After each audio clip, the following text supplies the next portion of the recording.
Welcome to the Regulation Podcast, brought to you by the Institute of Regulation. My name is Anthony Oliver, and I'm going to lead the discussion today as once again we try to help you understand what regulation is all about, and what it's all for, and of course why it matters to the public. Now today we're going to talk about the regulation of professionals, and specifically ask some important questions around why it's needed. We're also going to find out a little bit more about how it works and ask whether this regulation really does help to improve society. So I have two guests today to tackle this subject, both fully immersed in the challenge of regulating professionals. Let me introduce Alan Clamp, Chief Executive Officer at PSA, the Professional Standards Authority for Health and Social Care, and to Alan Kershaw, the Chair of the Architects Registration Board. Welcome to you both. Thanks for joining me on the Regulation Podcast. Thank you, Anthony, and the other Alan. It's a pleasure to be here, and I'm looking forward to the discussion. Indeed, I'm delighted to be with you too. Brilliant. Well, let's make a start and find out a bit more about what you both do. So turning to you first, Alan Clamp, you've been CEO of the PSA since 2018, and over your 20-year career in regulation have led a variety of organisations, including the Security Industry Authority and the Human Tissue Authority. And before that, you were at Ofsted. So how would you describe your current role in regulation? Well, the PSA oversees the work of 10 regulators in health and social care, including the General Medical Council, the Nursing and Midwifery Council, and Social Work England. Between them, these organisations regulate over 1.7 million professionals working in health and social care, so you can see why I'm particularly interested in professional regulation. In terms of what regulation means to me, it's important to start with the fundamental purpose of regulation, and that is public protection. Regardless of the size, shape, remit or sector, all regulators essentially have three things in common. They're independent, at least in terms of their decision making, they have a clear remit, and they prevent harm. So regulators look after us as consumers as well as people. And they also have an important role in speaking truth to power, in terms of sometimes making unpopular decisions in the public interest, or pointing out risks, such as gaps in regulation, and making it clear to politicians and the public that regulation reduces the risk of harm, but it does not eliminate that risk. So, give us an example, Alan, of the kind of issue that you are wrestling with right now at the PSA. One key issue that's very relevant right now, because the government is currently consulting on it, is the wholesale reform of the regulators in health and social care. This will bring significant changes to how the regulators operate, and getting these changes right is vital for the PSA, for the regulators themselves, for registrants, and of course for patients and the wider public. Sounds like you've got a lot of balls in the air, and we'll come back to some of those a bit later on. But turning to you, Alan Kershaw, as I explained a bit earlier, since 2020 you have been the chair of the ARB, the Architects Registration Board, the statutory body for the registration of architects in the UK. But you've also just taken up the role of chair of the Legal Services Board, which oversees the 9 regulators who regulate different types of lawyer. I suppose 2 different sectors there. And if you look at your CV, it boasts a range of executive and lay positions with organisations such as the General Medical Council, the Solicitors Regulation Authority, the General Pharmaceutical Council, and of course most recently the Royal College of General Practitioners. So same question. You've done so much in your career. How would you describe your current role or roles in regulation? Okay, well, speaking personally, first of all, as a non-executive, in my non-executive positions, I've always been a lay member. I've never been a member of any profession. Regulation, if you like, is my professional specialty. And whether you're in a leadership position, as I am now, or serving as a lay member on a board or committee, the role of a lay member is to bring a different perspective to the table, to broaden the debate, to help the discussion not turn in on itself. ARB exists, as do all professional regulators, essentially to keep a register, and everything flows from that. So you've said it's about standards. Yes, it's about how you get on the register. It's about how you behave when you're on it, and it's how, if things don't go quite right, you might have to come off it or be restricted in some way. That's the central role of registration, and everything flows from that in the regulation of professionals. I was going to ask you the same question about what's on your desk right now, but of course you've got many desks there, Alan. Give us an example of some of the key issues that you are wrestling at the moment with. Well, I'd be very pleased to talk about ARB. It's a great time to ask me because we've got a particularly ambitious agenda at the moment, which we've been putting together over the last 3 years. And over the next 3 to 4 years, we're bringing those to fruition. So for the first time, for example, we're introducing a requirement for all architects to undertake professional development every year. This is something that's quite normal and has been for a long time in many professions, but it's never been a formal requirement for architects. We know they do it. They don't necessarily record it or report on it. So that's a new measure following on the Building Safety Act, which sadly had to follow Grenfell to enable us to monitor continuing competence. Secondly, we've initiated, this is really important, initiated a comprehensive overhaul of architects' initial education and training, how you prepare for the profession, how you get into it. This is for the first time in over 60 years to ensure architects are fit for the future. And as you can imagine, that requirement is rather different from what it was in 1958 when the current model started. And also we've been concluding agreements with the USA, with Australia, New Zealand, and with the 27 European countries for mutual recognition of architects' qualifications, making it easier for architects to transfer between countries and to register with a new body in a seamless way. Well, Alan Kershaw has made a very good case for why regulation of professionals is necessary. From your experience, why do we need to have regulation of professionals? Well, yes, I agree. Alan provided a very clear summary of the main features of professional regulation. I think the interesting thing is that not all professionals are regulated, only those that are deemed to be high risk, or more specifically, providing services that are high risk if they go wrong, such as doctors and solicitors, and of course architects. So it's all about the risks of the services being provided. Some professionals need regulating, others don't, although it's not entirely clear why we regulate certain groups and not others. But actually, I'd quite like to look at it another way in terms of that definition of professional. Because people who are professional in whatever work setting, meaning they're skilled, experienced, conscientious, hardworking, and ethical, they don't need the full range of regulatory interventions, perhaps just the more positive side of regulation, such as registration, guidance, and some very light touch compliance work. And these would, of course, be no problem for people who are professional. Professionals will make mistakes, of course, but rarely repeat them and will learn from any errors to improve in the future. It would be unprofessional not to. What they won't do, however, is consciously violate the rules or behave recklessly. The problem is that within a particular group, it's not immediately obvious who is professional and who is not. So we regulate everyone within a profession. But we must ensure that regulation is not a burden or a source of anxiety or fear for those who pose little or no risk. That's an interesting way of looking at it, Alan. Turning to you, Alan Kershaw. Do you agree? One of the things that I was going to tease out of you a bit earlier on was, who do you think actually benefits from your work? Yeah, Alan makes an important point about risk, and historically that's been the test of whether Parliament has seen fit to make regulation statutory, or whether it might arise, say, from a professional body itself trying to uphold standards in a less formal way. If you get it right, and especially, if you get it proportionate on all fronts, everyone benefits. Clients, customers, patients, because they can know what they're getting, have a pretty good idea of the qualification, what they can expect of a professional, and feel confident that in almost all circumstances they're going to be safe.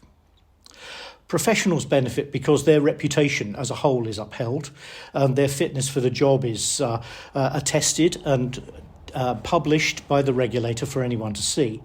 And society as a whole, because the existence, it's been well said, and I forgot who it was now, but said that the existence of strong and independent professions is one of the hallmarks of a free society. And that seems to me the kind of virtuous circle you can create when you get regulation right, or as good as it can be. Okay, well, just building on that, Alan Kershaw, I mean, what would you say makes regulating professionals different from regulating organisations, for example?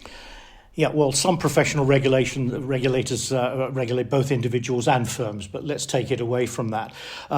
Regulators of systems and of markets, plenty of those around, are inevitably somewhat remote from the individuals who work within those sectors. They may be close to the firms, the providers, but not necessarily the individuals, their educators and so on. So they tend to be more formulaic, they tend to be more rules-based. Regulators of professionals, in the model which I've been used to, need a closer relationship with their regulated communities, with professionals closely involved in the governance to get buy-in all round, to provide balance when a disciplinary case has to be heard and so on. And good working relationships with the professional bodies. Not always true in real life, but it's something we all work at because things work better that way. And the ability to deal with and to guide, if possible to inspire, but sadly sometimes also to deal firmly with individuals who are in the regulated community. And to me, that implies a regulation firmly based on principle rather than rules. And that those are the key differences that I would see. Okay, so it's interesting. Alan Clamp, do you agree? I mean, do you think perhaps you need a different approach or a different skill set to regulate professionals as opposed to organisations? Well, I don't disagree with Alan, but I think in many ways it's not that different. Not when you look at the basic models. So for businesses, there's probably some form of registration of that business, such as for a school or an awarding body in the education sector. There'll be some ongoing compliance activity, such as in inspection or checking the internal controls of a business, and enforcement if needed, such as fines or conditions. I do agree that businesses tend to be a little more distant from the front line. They have their own additional built-in quality assurance systems usually, and regulators might be more interested in how well those controls work, rather than scrutinising every last detail of the business. But of course, I think the key thing here is that most professionals work in businesses, and perhaps those that work in regulated businesses don't need quite such close professional regulation. I think it's important for us to consider that burden point, and to avoid any duplication, but also, of course, to avoid any gaps, because we'll have a situation where professionals who may or may not be regulated are going to work in a business which may or may not be regulated.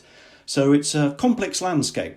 And one of the critical things is good collaboration between the professional and system regulators. That's vital for public protection. Okay. Alan Kershaw, I mean, I building on what Alan's just said there. I mean, would you say there's some particular current challenges that face the regulation of the professionals today? Yes, certainly, and interestingly, it takes up the point that Alan's just made about the essential sameness of the world's regulators of different types working. We might have different approaches with different legislation, different powers, different ways we do things, but actually the issues particularly on my mind are ones which the recent Institute of Regulation conference in a discussion I found had nods all round the table when you mentioned them, whatever type of regulator it was. So we are facing in many ways very similar challenges. I'll just pick out two. I mean, first of all, and always, diversity and inclusion. Regulators have a huge part to play in structuring entry to a profession so that it's accessible to everyone of talent, whatever their background. We've only started on that. And when I hear a profession say, I'm not going to say who it was, but as I heard quite recently, a professional group say, well, apprenticeships aren't appropriate for us because we're a graduate profession.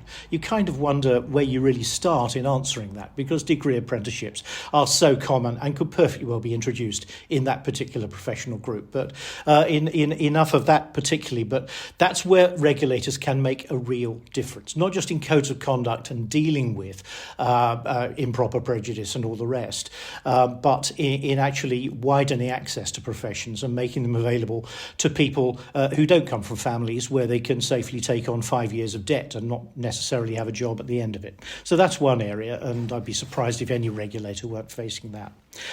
The other one, and again always, is combating the wall of silence that can descend when a complaint is made about, say, a member of a health team, a member of an architectural practice, a member of a law firm or whatever, where the group closes ranks and you can't find out anything. People knew what was going on and wouldn't report it and so on. However much you tell them they're under a duty to, it is the most persistent and the most intractable problem in the 40 years I've been in the regulatory world, and it's still some way short of being resolved. There are only certain ways you can do it, and that involves dealing harshly with people who don't report misdemeanours when they see them. But that's rather easier said than done. But those are two serious challenges that I think would face you, whether you're regulating individuals or a system or a market. Thanks, that's interesting. A couple of very knotty challenges. Alan Clamp, any examples that you've got there of challenges you're facing? Yes, I would like to cover one, but first thing I'd like to say is I agree strongly with Alan on the importance of equality, diversity and inclusion, both for the professionals themselves and in what they do. The other example that I'd like to offer is around education and training. So what qualifications, skills and experience are needed to get on the register? We all want high standards, of course, but if these are potentially too high, then it might cause workforce problems in the form of too few people to provide the services. Furthermore, we need to bear in mind, how should these competency requirements change over time? How do we keep people up to date with changes in delivery models and/or technology? And how do we use education and training more effectively to prevent the issues that we see in fitness to practice? Preventative regulation is a particular challenge, but could bring great rewards if we can get that right. Which, of course, brings us to the Institute of Regulation. And you're both founding members of the Institute, which was launched just over a year ago. Alan Clamp, how do you see this new organisation helping the world of regulation and helping to meet those challenges that you just set out there? I think there are two main ways in which the Institute of Regulation can help. First, through facilitating the sharing of good practice, particularly in the regulation of people in different sectors, such as doctors, solicitors and architects. There's a lot we can learn from each other. And also between those who regulate people or places or products. So linking the professional and system regulators, I think the IRR can play a particularly good and powerful role there. Second, through the work of the Institute of Regulation in supporting good regulation. So the work that it's doing on training and development, the special interest groups, including those that already exist for policy, risk and enforcement. And finally, with resources and expertise to improve regulatory practice. So I think the Institute of Regulation has got a lot to offer to all regulators. And to be frank, I wish we'd had it when I started out in regulation 25 years ago. Well, there you go. Alan Kershaw, what do you think the IOR actually will do? And I suppose, crucially, who do you think it will actually serve? Well, I'd certainly heartily endorse that first point. It's been a long time. I mentioned earlier that I'm not a member of any professional group, and so it's easy to characterise people like me as unprofessional, unqualified, uneducated, untrained, whatever. But we have our own specialism in this area. The Institute had a terrific first conference last month, and walking into the room there for me was like walking through a cross section of my various lives over the last 40 years. It was a great opportunity to share thinking with others who have had to think about the same things in their professional lives, whatever sphere they're in. So absolutely that oneness across the professional world. Regulation is a discrete specialty, but it's a niche one, and it's still growing quite fast, but really not well known and understood in the world out there, even by professionals. Professionals on the whole will cross the road rather than meet their regulators. So, it's something we have to get across, that we can actually be useful sometimes in the ways that we try to improve things generally. It sounds like there's an awful lot of different ways that the Institute of Regulation can certainly work to help the profession. Let's skip forward to talk about understanding the regulation challenge. And we've highlighted before with guests on this podcast that regulation is clearly vital to the effective functioning of business and public services. And the phrase was, it's a force for both preventing bad outcomes and driving improvement. Alan Kershaw, I can see how the AIB, for instance, enforces standards in architecture, but how would you say it can also drive better outcomes for the public? Yeah, well, it points up an important point about regulation, because the world is divided into people who think that regulation is about policing the bottom line and no more than that, and those who, like me, think it's about driving improvement as well as, of course, policing the bottom line, which you have to do. And I would say, certainly in ARB terms, aside from the things I've already mentioned, but guidance on good practice is an obvious thing that regulators can do, working in harmony with the professional bodies as far as that's possible. It's not great if you sing different songs, so you need to work hard to get that right, take people with you. But we recently published some robust guidance on fire and life safety, again post-Grenfell, and on the architect's role in sustainability, a fundamental point for the future, the built environment being a key sector in terms of moving to net zero, if that's possible. Both vital issues, and we will drive them home when we introduce the scheme for continuing professional development in its first year. Those will probably be the topics we will tell people to concentrate on. Talking about the good rather than simply punishing the bad. And also clear requirements. Yes, so in the work we're doing on initial education and training, we're setting out and broadening quite considerably the requirements that we expect to be assessed in a new architect before they're allowed to join the register and come into the profession. So what they need to be able to demonstrate, not just in terms of knowledge and skills, what they know and what they can do, but in terms of values and attitudes and behaviours. In other words, the kind of person a modern professional needs to be, which is beyond just technical skill, but actually involves a lot in communication, about understanding who comes first, and so on. So those are areas where I think you can actually improve, as well as ensuring no one falls below the bottom line. Alan Clamp, do you agree? Are there areas in health and social care that you can see are actually driving better outcomes for the public? Yes, I do agree, and I particularly like the phrase that Alan used about talking about the good, because it's something often that regulators aren't associated with. They're associated with sticks and not carrots, and there is a lot of good to be shared. The PSA itself drives improvements in the regulators we oversee, which in turn helps them to ensure high standards of competence and conduct in the professionals that work in health and social care. And that clearly leads to better outcomes for the public in terms of safer care for all. So I do think that regulation is a force for good. But just to go back to the point where I started, I think promoting good practice as well as challenging the much rarer poor practice, it's important that regulators have both of those things at the forefront of their minds. It's an interesting one, carrots versus sticks, etc. Well, let's finish by talking about those challenges and just to build on the points that you've both made about the diversity coming into the profession. What advice would you give existing regulators, or anyone for that matter, keen to get into the world of regulating professionals? How might they do that, Alan Kershaw? Okay, well, I would say the most important thing is be passionate about professional standards. If that becomes your passion, then most other things will follow from that. I would also want anyone coming in to recognise that most professionals, most of the time, are decent people trying to do the right thing. You can easily find in a career in regulation that you're concentrating on the bad guys, and in fact they're a tiny minority. All the figures of any regulator will prove that beyond any doubt. Most people are trying to do the right thing. The role of the regulator can be just as much to help them as it is to get the rotten apples out of the barrel.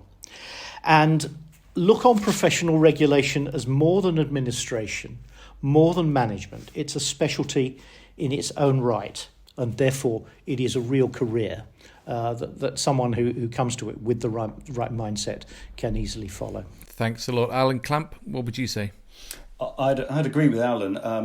I would say have a commitment and never lose sight of the purpose of public protection. That's your North Star if you work in regulation, and it should guide everything that you do.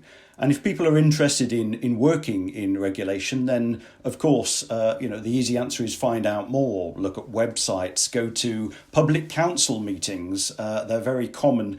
Talk to regulated professionals and even talk to the regulators themselves. Despite how it may appear to those who are regulators, they're generally a friendly and helpful group of organisations, as we see when we get together at Institute of Regulation events. So, as I say, it's been a career for me for around 25 years, and it's something that I remain very passionate about, and I would encourage people to seriously consider it as a career because it's very rewarding. Alan Kershaw, yes. Yeah, I just to finish off on that and close back to the Institute of Regulation, there's a real role for the Institute here as well, I think, through its web pages, through perhaps an advice service as things develop, to enable people to see what the opportunities are and how to get in. What are the websites to look at? What are the public appointments pages to look at and get your profile onto and so on? There are plenty of ways in, but any of us in the Institute have been around in this world for a while. I'm sure be delighted to talk to any individual who's interested in the subject. Brilliant. Thanks very much. Thanks so much, Alan and Alan. Thanks for joining me today on the Regulation Podcast. It is, as you say, it's a huge subject. We could talk about this for a lot longer, but I hope we've made a start now in unpacking this particular regulation challenge facing the UK. So, Alan, thank you very much for joining us today. Thank you. It's been a pleasure. Thank you, Anthony and Alan. I've really enjoyed the conversation. Great stuff. Well, that's all we've got time for today. The regulation of professionals is a huge issue, so as I say, I'm sure we'll return to it sometime soon on the Regulation Podcast. In the meantime, we have more podcasts planned and more guests to talk to as we continue to get stuck into some of the big issues faced across the sector. And if you haven't done so already, then do check out the new Institute of Regulation website. That's www.ioregulation.org, where you'll find a huge amount of really useful information about the Institute, how you can get involved, and of course about the issues and challenges facing regulation. And of course you'll find details of the next podcasts and all the past podcasts that you can then listen to and share. So thanks for joining us, and thanks again to Alan and to Alan. On behalf of the IOR, I look forward to seeing you again very soon.